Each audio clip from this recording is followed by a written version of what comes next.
हम पढ़ रहे हैं श्रीमद् भगवद गीता अध्याय 3 श्लोक संख्या 13।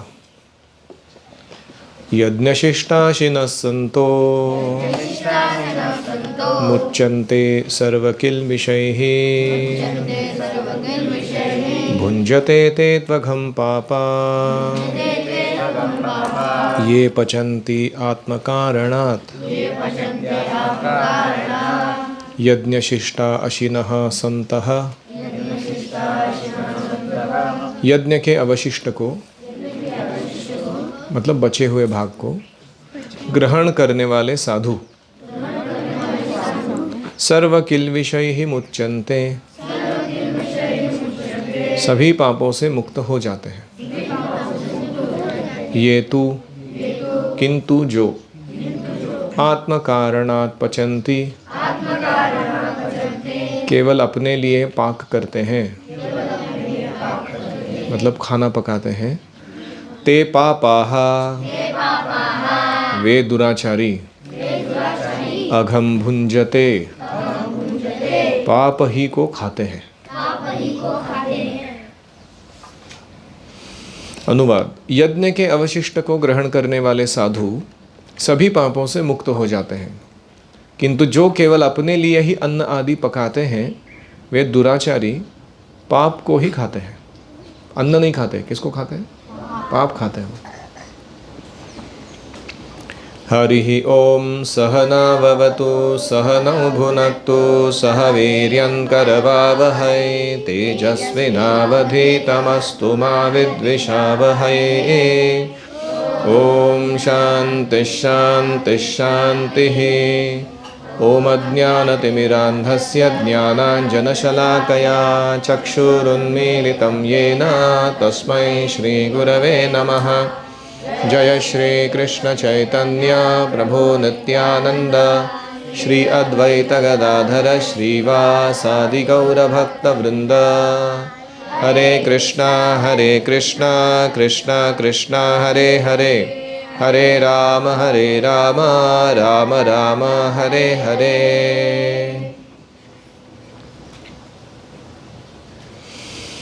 तो हम यज्ञ का वर्णन सुन रहे हैं। अध्याय का शीर्षक है कर्मयोग। अर्जुन ने प्रश्न पूछा था क्या करूं, कर्म त्याग करूं कि कर्मयोग करूं, और उसके जवाब में कृष्ण कह रहे हैं कि कर्मयोग करो।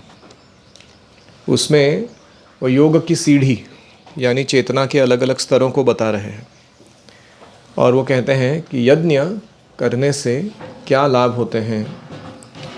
तो कल हमने देखा था कि देवताओं के प्रति यज्ञ करने से देवताएं हमारे सप्लाईज़ को, हमारे जीवन में आवश्यक सुविधाओं को निरंतर प्रदान करते रहेंगे और हमें गड्ढा मेहनत करने की ज़रूरत नहीं है जीवन में। हमें केवल अपने धर्म पालन करते हुए यज्ञ को जारी रखना है अपने जीवन में। तो इसके उदाहरण में कि कैसे आपको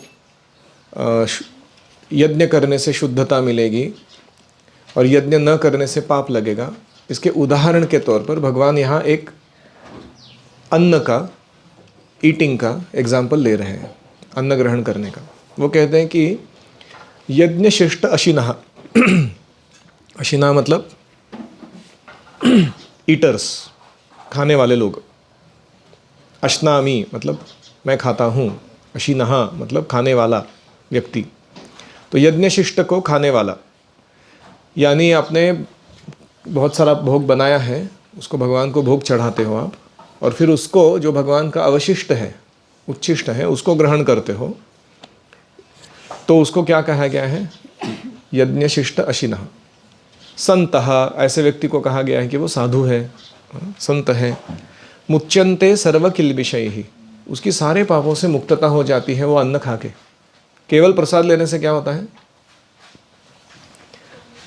जन्म जन्मांतर में जितने हमने पाप किए हैं वो नष्ट हो जाते हैं प्रसाद ग्रहण करने से। और ऐसा नहीं करेंगे हम, तू मतलब किंतु अगर ऐसा नहीं करेंगे, भुंजते ये पचंती आत्म कारणात्, मैं अपनी जिह्वा को संतुष्ट करने के लिए आज क्या पकाऊंगा, आज मैं भेलपूरी खाऊंगा, दही पूरी खाऊंगा, आज मैं डुक्कर का मांस खाऊंगा, कुत्ते का खाऊंगा, या आज मैं, तो दुनिया की सारे जितने ज़्यादातर लोग हैं वो किसके लिए खा रहे हैं? जिह्वा की संतुष्टि के लिए।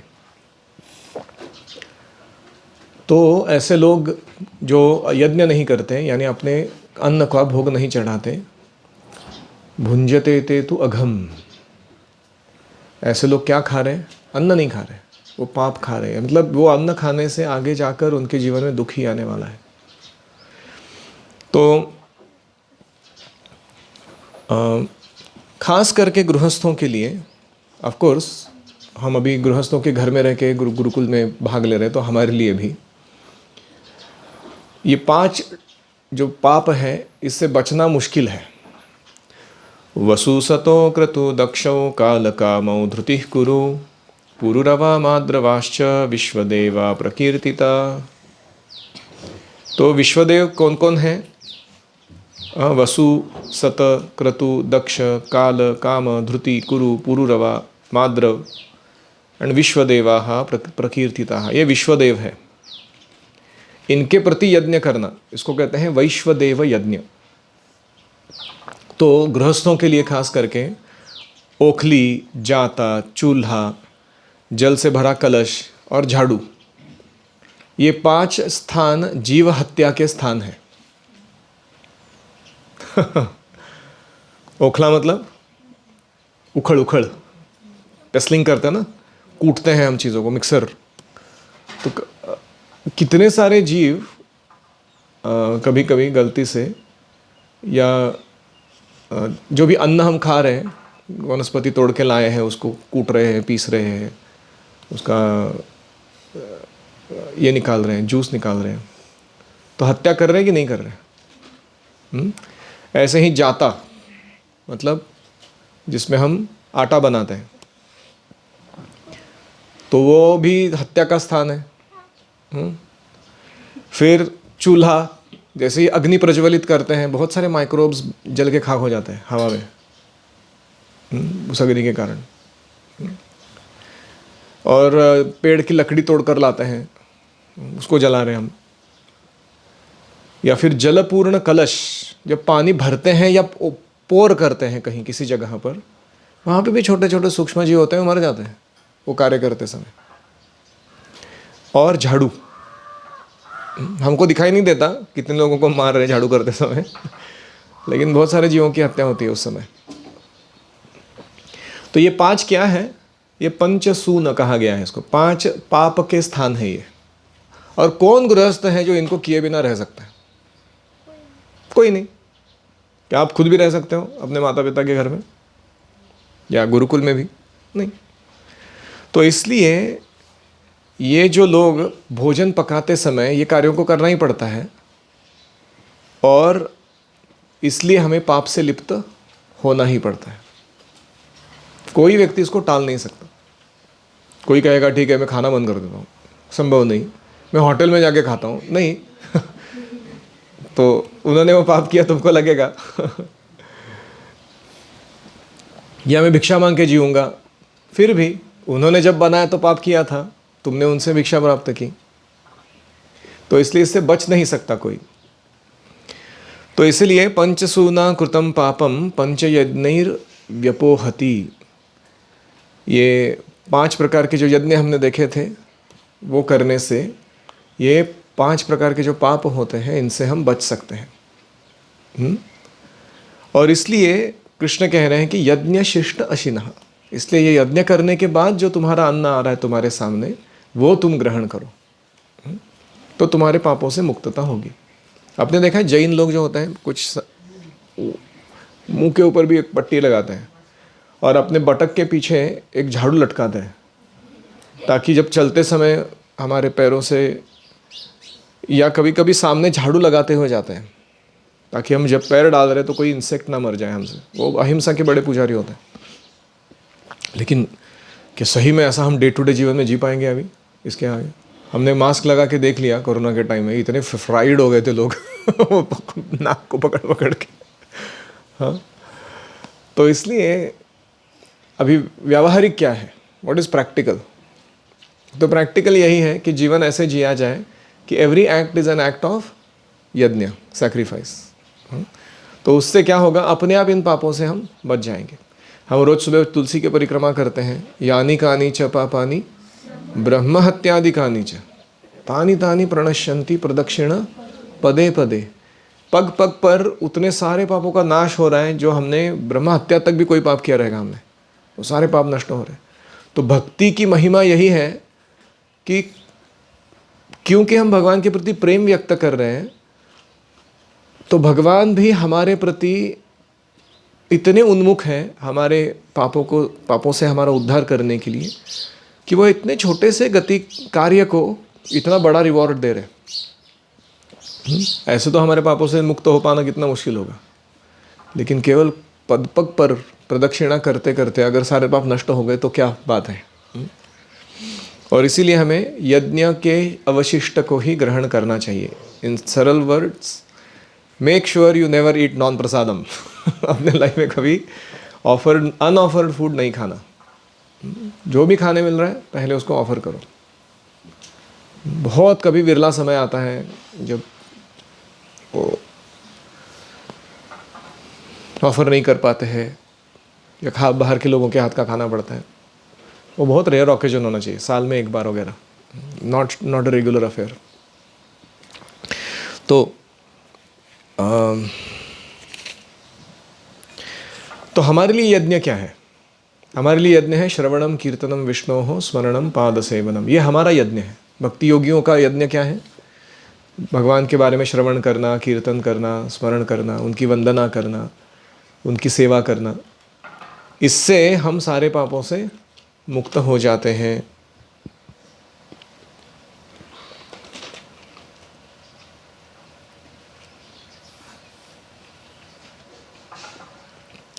तो मैंने दो चीज़ कहा था, पंचसून यज्ञ और वैश्वदेव यज्ञ। इनसे भी परे जाके जब हम भगवान से जुड़ते हैं and offer everything to Krishna, तो हम बियॉन्ड वैदिक लॉज चले जाते हैं। ये वैदिक लॉज किसके लिए हैं? जो खास करके इस भौतिक जगत में रह के भौतिक चीज़ों का भोग करना चाहता है, उसके लिए नियम कानून है वो। लेकिन जो भगवान के पास जाके उनकी भक्ति करना चाहता है, वो ऑलरेडी इन यज्ञों को करने से परे चला जाता है। कौन सा श्लोक है वो? देवर्षि भूताप्त नृणाम पितॄणाम न किंकरो नायम ऋणी च राजन सर्वात्मनाय शरणम शरण्यम गतो मुकुंदम परिहृत्य करतम। तो देव, ऋषि, भूत, आप्त, नृणाम, पितॄणाम, ये 5 जो ऋण थे हमारे, याद है ना? न अयम किंकरः न ऋणी, हम उनके सेवक नहीं हैं, ना उनके प्रति ऋणी रहेंगे। कब? सर्वात्मनाय शरणम शरण्यम मुकुंदम। मुकुंद भगवान की जब शरण लेंगे हम, तब इससे हम इस लॉ के परे चले जाएंगे। और इसीलिए हमें ना केवल भक्त बनना है, हमें कॉन्शियस रहना है कि हम यज्ञ के आधार पर अपने भक्तिमय जीवन को चला रहे हैं कि नहीं। जस्ट धोती कुर्ता पहन के तिलक लगा के नहीं। How can I make every act of mine a sacrifice for pleasure of Krishna? इसके बारे में सचेत रहना।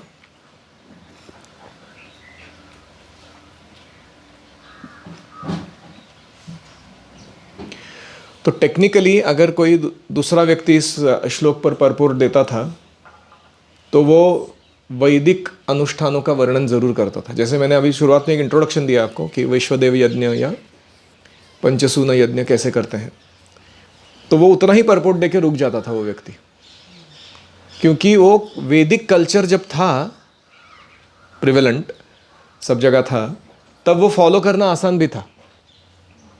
लेकिन प्रभुपाद जब परपोर्ट देते तो वो क्या करते हैं? हम अभी जिस कल्चर में मौजूद हैं, क्या उसमें वो संभव है? नहीं। तो इसलिए वो इस कल्चरल कॉन्टेक्स्ट के लिए परपोर्ट देते हैं। वो कहते हैं कि don't worry, become a devotee of Krishna, और तुम भोग चढ़ा के प्रसाद ग्रहण करो, तुम्हें पाप नहीं लगेगा। तो ये प्रभुपाद जी का जीनियस भी है और उनका कंपैशन भी है कि उन्होंने ऐसा मार्ग हमको डिज़ाइन करके दिया है। नहीं तो हम फंसे रहते थे केवल वैदिक फॉर्मूलरीज फॉलो करते रहते थे और कृष्ण दूर ही रहते थे फिर उस पूरे परिस्थिति में। तो अभी हम अगले श्लोक में देखेंगे कि कैसे भगवद गीता बहुत साइंटिफिक है। यहाँ पर बताएंगे कि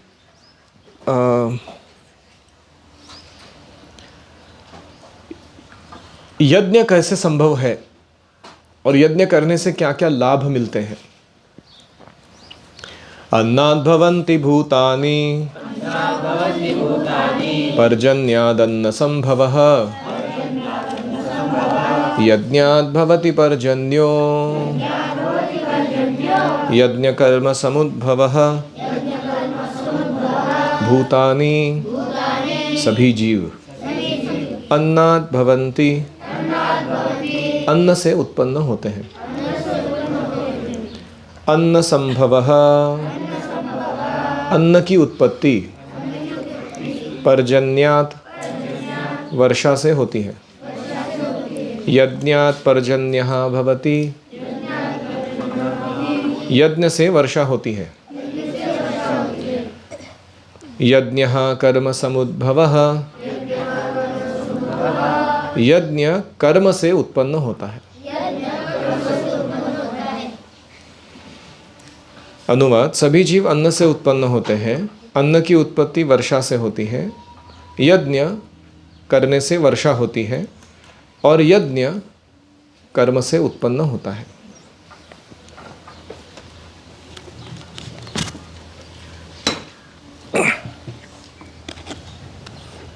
हरे कृष्णा।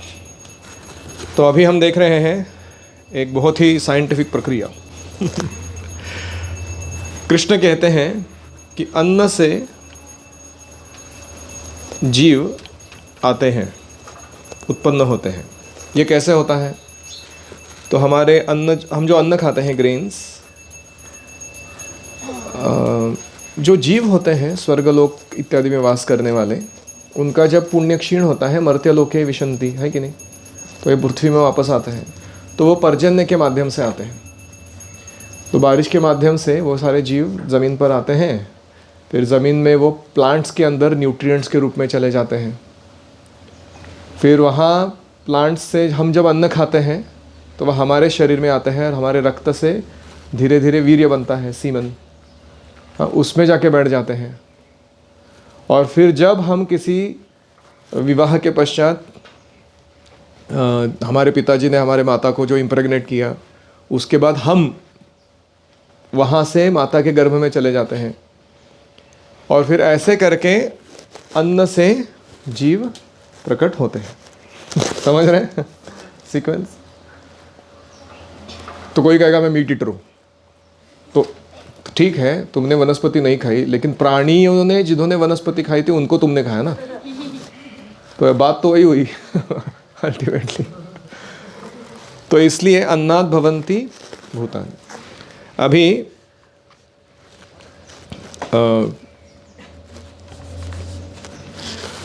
अन्न कहाँ से आया?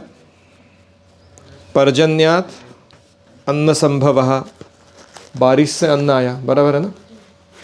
कोई कहेगा बारिश कहाँ से आई? यज्ञात् भवति पर्जन्यः, यज्ञ करने के कारण बारिश आती है। यज्ञ नहीं करेंगे बारिश, देख रहे हैं हम लोग इस साल बारिश नहीं है।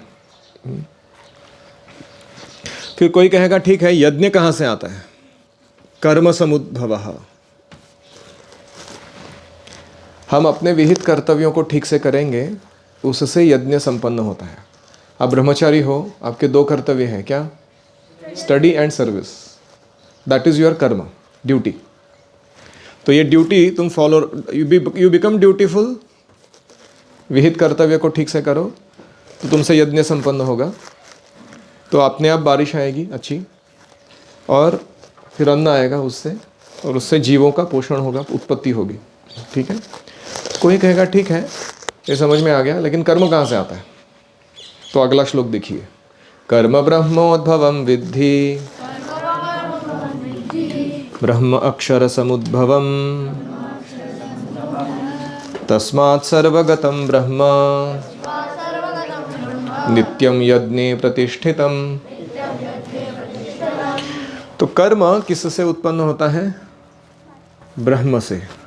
इधर ब्रह्म का अर्थ होता है वेद। वेद बताते हैं ना कि किसका कर्तव्य क्या है।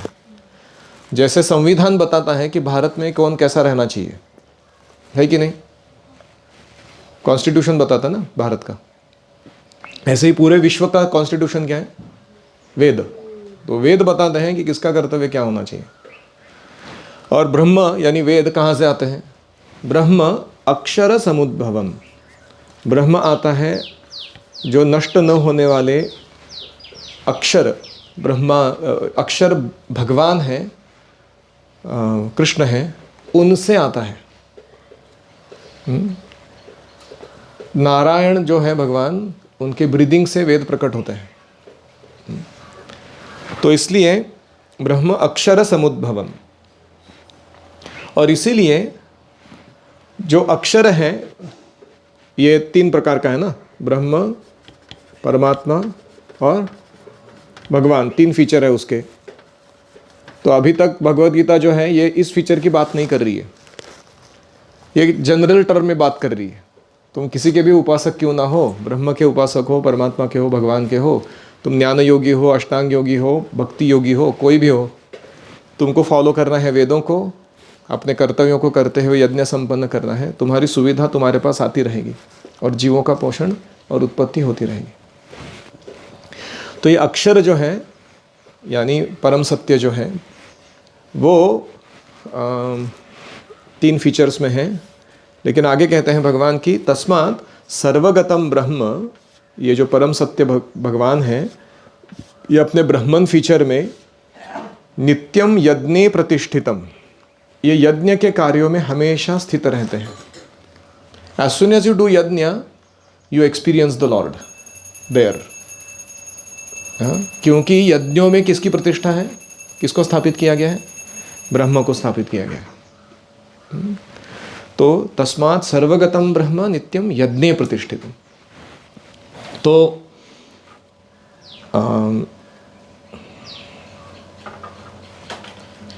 अभी बहुत इंपॉर्टेंट है ये नॉलेज।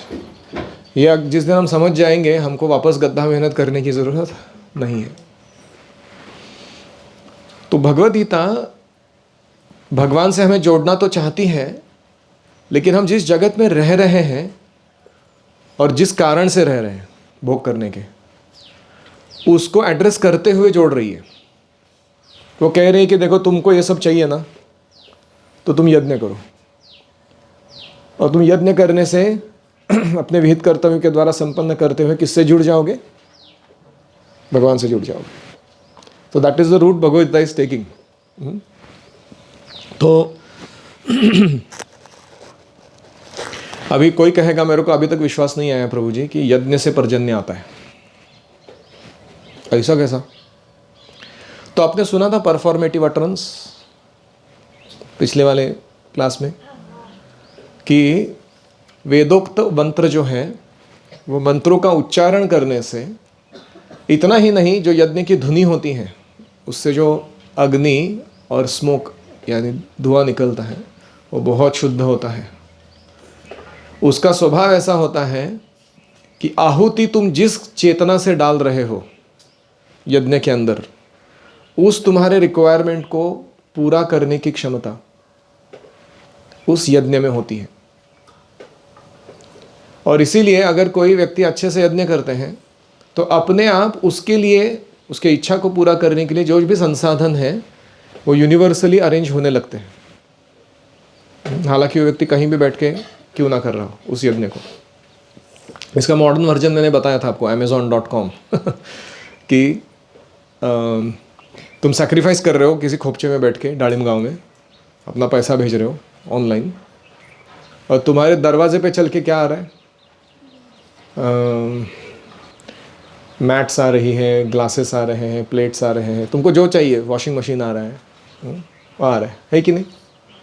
तो ये यूनिवर्सली भी ऐसा ही सिस्टम है यूनिवर्स में, लेकिन उसका सूक्ष्मतम रूप क्या है? यज्ञ। It's not amazon.com, it's not a website, it's a process called यज्ञ।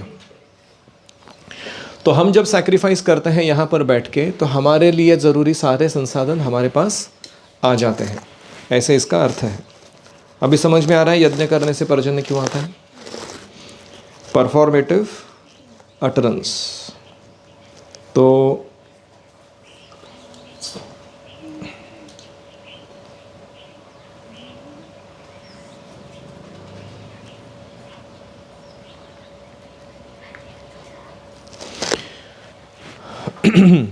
कर्म का एक अर्थ ये भी है कि जो पुरोहित लोग होते हैं ना, भटजी बुआ, वो जो वेदों में अनुष्ठित कर्म करते हैं, जैसे उपनयन, जात कर्म, या इतना क्यों हंस रहे हो, भटजी बुआ बोला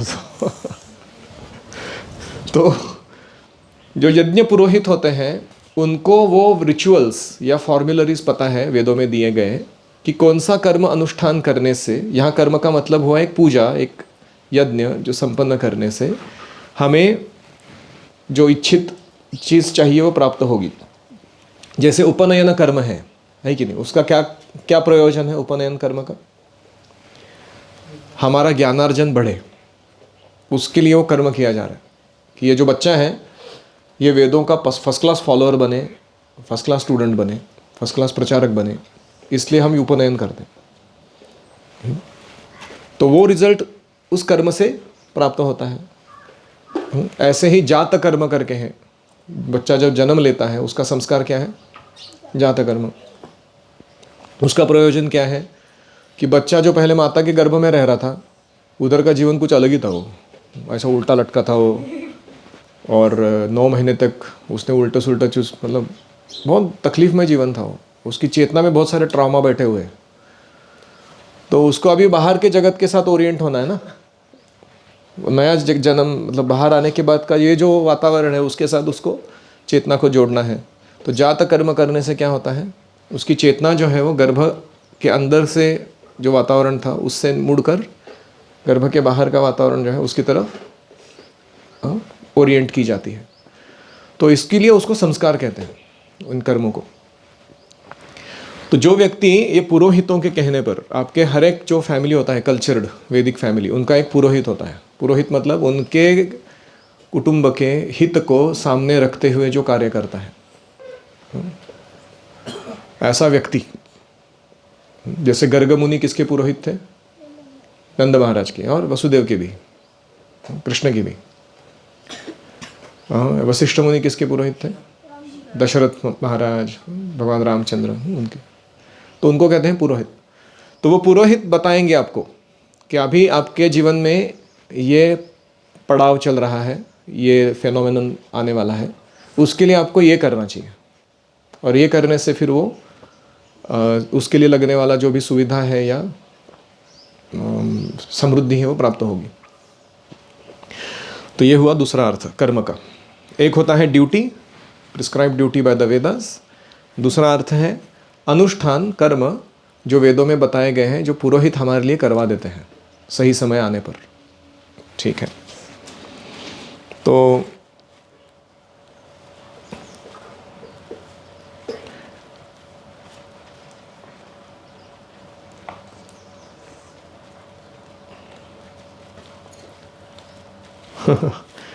अभी पुरोहित का शब्द विषय आ गया है इसलिए बता रहा हूँ, not necessarily from the shloka. तो ये पुरोहित जो होते हैं, जो यज्ञ संपन्न करते हैं, वो 4 प्रकार के होते हैं। एक होते हैं होता। होता मतलब जो यज्ञ एक्चुअली करते हैं, होता। दूसरे होते हैं अध्वर्यु। अध्वर्यु क्या करते हैं? वो यज्ञ का जो अरेंजमेंट है वो परफेक्टली चल रहा है कि नहीं, वो बैकग्राउंड में देखते रहते हैं। फिर तीसरे होते हैं ब्रह्मा, यानी जो मेन हेड प्रीस्ट है, जिनके निर्देशन में वो यज्ञ चल रहा है। जैसे सोचो परम पूज्य गोपाल कृष्ण गोस्वामी महाराज दीक्षा यज्ञ संपन्न कर रहे हैं और मैं उनकी ओर से बैठ के वो यज्ञ कर रहा हूँ, तो मैं कौन हो गया? ब्रह्मा। और मैं कौन हो गया? होता। और गोपाल कृष्ण महाराज कौन हो गए? ब्रह्मा, उस यज्ञ के। और एक होते हैं उद्गाता। इनका फोकस होता है कि मंत्रों का उच्चारण परफेक्ट हो रहा है कि नहीं। ये रिचुअल परफेक्ट करते हैं, ये मंत्र उच्चारण परफेक्ट करते हैं। तो आप भी जब अभी सीखोगे गुरुकुल में यज्ञ करना, सिखाऊंगा मैं आगे धीरे धीरे, तो ये सारे चीज़ों को मन में रखते हुए उद्गाता का काम है कि उसको अपने मंत्र उच्चारण पे फोकस देना है। वो ऐसा देख रहा है उसने वो समिधा बराबर डाला कि नहीं, नो ये हुआ कि नहीं, वो सब नहीं। He focuses on what his program is, वो परफेक्ट करता है। ऐसे ही होता अपने कार्य पर फोकस करता है। तो ऐसे ही 4 लोग मिलकर यज्ञ संपन्न करते हैं। तो इन पुरोहितों को जो ये संपन्न करते हैं ऋत्विक कहा जाता है, जो यज्ञ करने में निपुण है।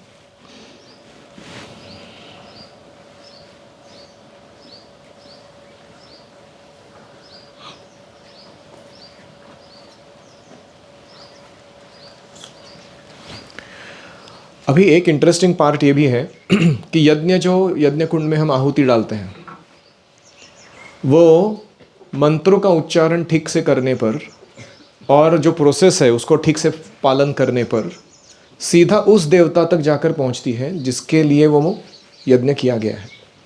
जैसे अगर हम यज्ञ में आहुति डालते हैं सूर्य के नाम से, तो सूर्य देव के पास वो जब आहुति पहुंचती हैं तो सूर्य देव प्रसन्न होकर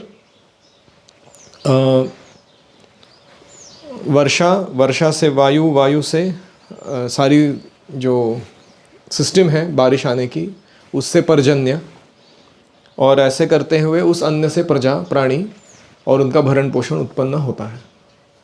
ये बहुत सूक्ष्म प्रक्रिया है, हम अपने आँखों से नहीं देख सकते हैं, लेकिन ये वास्तविकता है। जैसे हम Amazon.com पे जाके कुछ फिगर्स और ये करने पर बहुत कुछ होता है ना बैकग्राउंड में, कितने सारे कंप्यूटर प्रोग्राम्स लगे हैं उसमें, कितने प्रकार के लोग जुड़े हुए हैं वो काम करने में। इधर से माल उठाओ, उधर लाके डंप करो गोडाउन में, फिर वो गोडाउन से माल उठाओ उसको शिप करो एयरप्लेन से, ट्रेन से, फिर वहाँ से वो इधर के गोडाउन में आएगा, फिर इधर का गोडाउन वाला आदमी उठा के उसको इधर तक लाएगा। इतना सारा कुछ हो रहा है उसके पीछे, हमको नहीं पता। हम तो ऐसे ही सिर्फ बटन प्रेस कर दिए, अपना थंब फिंगरप्रिंट दिखा दिए या कुछ कोड डाल दिए, उतना ही किया था हमने। तो यही सूक्ष्म प्रक्रिया जो है ये बहुत ही बड़े लेवल पर यज्ञ के द्वारा संपन्न की जाती है। एनी कमेंट्स और क्वेश्चंस?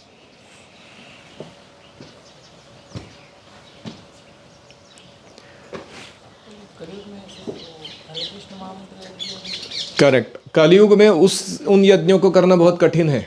जो वैदिक टाइम्स के यज्ञ थे वो हम नहीं संपन्न कर सकते, इसीलिए संकीर्तन यज्ञ बताया गया है। आप जो कुछ कर रहे हो उसको संकीर्तन यज्ञ की जोड़ दे दो, आपको अन्य फॉर्मूलरीज को फॉलो करने की ज़रूरत नहीं। हरेर नामैव केवलम खलु नास्ति एव गतिरन्यथा, दूसरा कोई मार्ग नहीं है। और एक दृष्टि से अच्छा है, आज जानबूझ के मैं लेट आया क्लास के लिए। क्यों पता है? क्योंकि वो लोग इतना अच्छा कीर्तन कर रहे थे, मैं लग रहा था मैं जाके क्या बड़बड़ करूँ उधर। यही परफेक्शन है लाइफ का। इतना सुंदर गा रहा है वो लड़का, सब लोग गा रिपीट कर रहे हैं उसके पीछे, मस्त चल रहा है एकदम।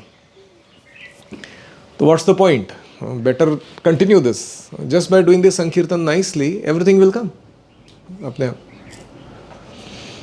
तो और कोई?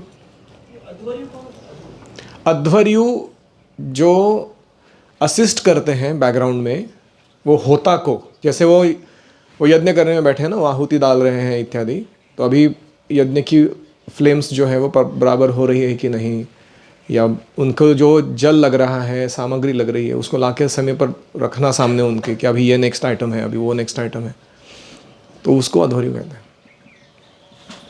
Assistant kind of. यज्ञ करने वाले मतलब पुरोहित को कैसे पहचाना जाए, उनका स्टडी है या नहीं है, मतलब हम कैसे पहचान सकते हैं? एक्चुअली मॉडर्न टाइम्स में जो पुरोहित है बहुत ही कम ऐसे लोग हैं जो ये सारा सिस्टम प्रॉपरली फॉलो करते हैं। हमें कोई भी पुरोहित अपॉइंट करने से पहले थोड़ा प्रश्नोत्तर कर लेना चाहिए उनसे। उनको पूछना चाहिए आपका परंपरा क्या है, लिनिएज क्या है, आपने कहाँ से सीखा, फिर आपके घर में आप कैसे संस्कार युक्त या वैल्यू बेस्ड जीवन जीते हो। ऐसा नहीं कि वो चाय पी रहा है, तंबाकू खा रहा है। उसका खुद का कुछ अनुष्ठान होना चाहिए ना साधना का, तभी उसका कैपेसिटी रहेगा कि हमारे कर्मों को जला सके वो यज्ञ में। नहीं तो उसका खुद का कुछ तपस्या नहीं है, साधना नहीं है, तो ऐसे कैसे पुरोहित है वो? तो मिलना भी मुश्किल है। करेक्ट, कलयुग में बहुत मुश्किल है ऐसा मिलना। और इसलिए आप सबको मेरा निवेदन है, आप में से जो ब्राह्मण टाइप के हैं वो आगे चलकर इस कार्य को भी करेंगे, आपको कोई कमी नहीं होगी आपके जीवन में पौरोहित्य करने से। क्या गोपीनाथ सुन रहा है ना?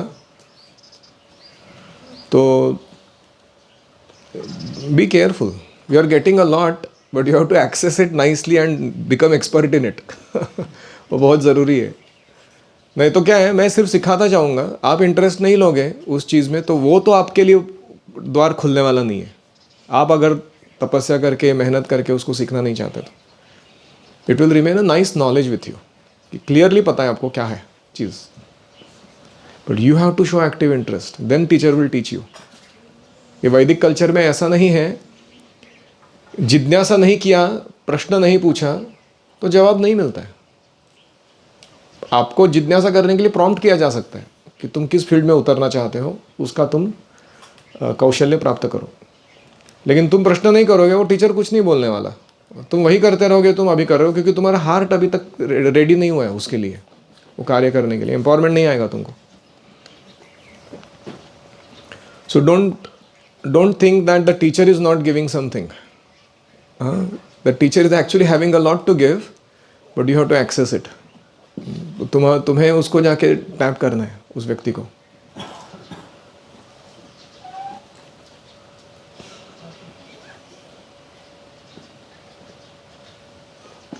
और कोई?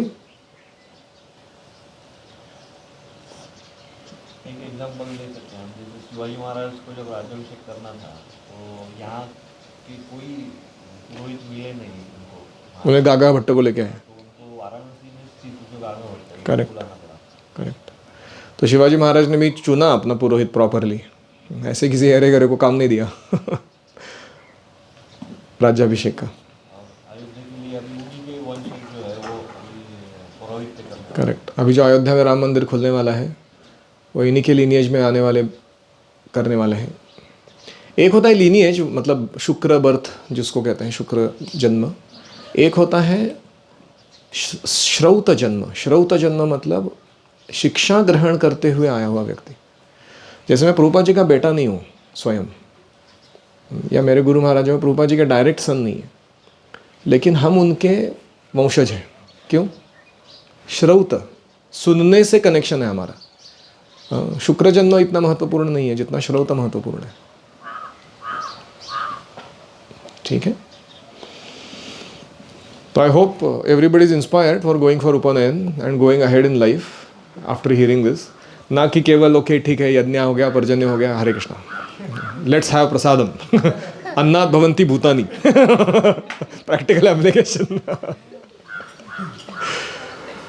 श्रीमद् भगवद गीता की जय। ओम हरे कृष्णा कृष्णा कृष्णा हरे हरे, हरे राम राम राम हरे हरे। श्रील प्रभुपाद की जय।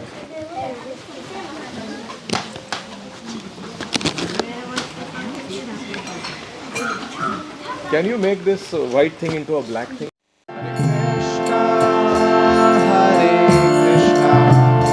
Krishna Krishna Hare Hare Hare